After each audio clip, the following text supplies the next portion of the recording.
This is the Real Estate Guru 254 podcast, and we are now coming up on episode number 5. In case you didn't catch episode number 4, maybe you should, as today's conversation is an extension of what we covered there, and maybe you won't really get to see the full picture if you only listen to this episode. So think of this episode as you would, buy one get one free offer on pizza, and that this is like the extra toppings on that pizza. So you want the full experience of the pizza. That's what you really want, so including the extra toppings, right? So you should get to listen to episode 4. Okay, listen, even if you didn't understand the analogy with the pizza, make time to listen in on episode 4 too. My name is David Mbatia, founder of Real Estate Guru. This conversation is just an extension, like I said, of what came last week, in which we delved into the nitty-gritty of the property acquisition process in Kenya. So before Monica and I get into it any further, remember what we said last week? I am doing a gratitude list, and so I have another name on my gratitude list, and the name is Tindi.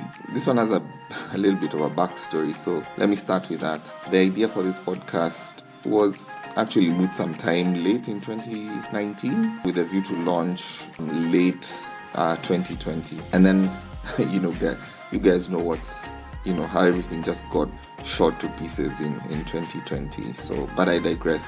In October 2019, my friend Tindi drove me to a studio to research what looked to be a potential partner for the recording and production of this podcast. So Tindi had already begun her own podcast based on her own life experiences, and she was encouraging me to get started. So in at least this way, she got me curious about the journey and even encouraged me along the way. I think that sharing this might surprise her, since I didn't even mention that I got off the blocks with it.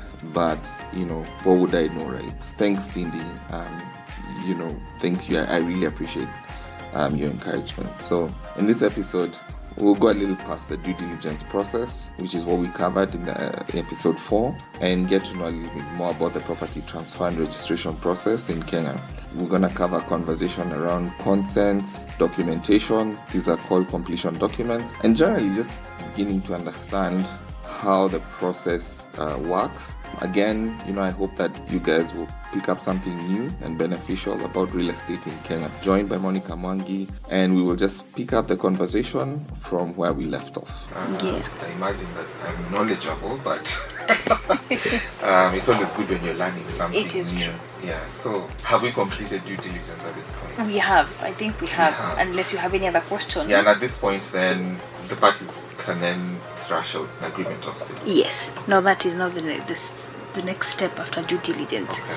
That means everything has checked out and you're comfortable, your advocate is comfortable. We go to the next step, where we do an agreement of sale, where we put the terms and conditions of this transaction. Ideally, the most important parts are, number one, make sure that the details of the seller and the buyer are captured correctly. You don't want to be buying property from David Warobi, but the agreement says David Kamutu. Who is that? Then when in case of anything, then this person does not exist. So you need to make sure that the details of the parties are correctly captured. Number 2 is consideration, the amount of money that you're paying. It needs to be reflected, the payment plan. At this part, I need to say the standard deposit should be 10%. Please remember this due diligence has been done, but there are still so many other steps before you have gotten this property.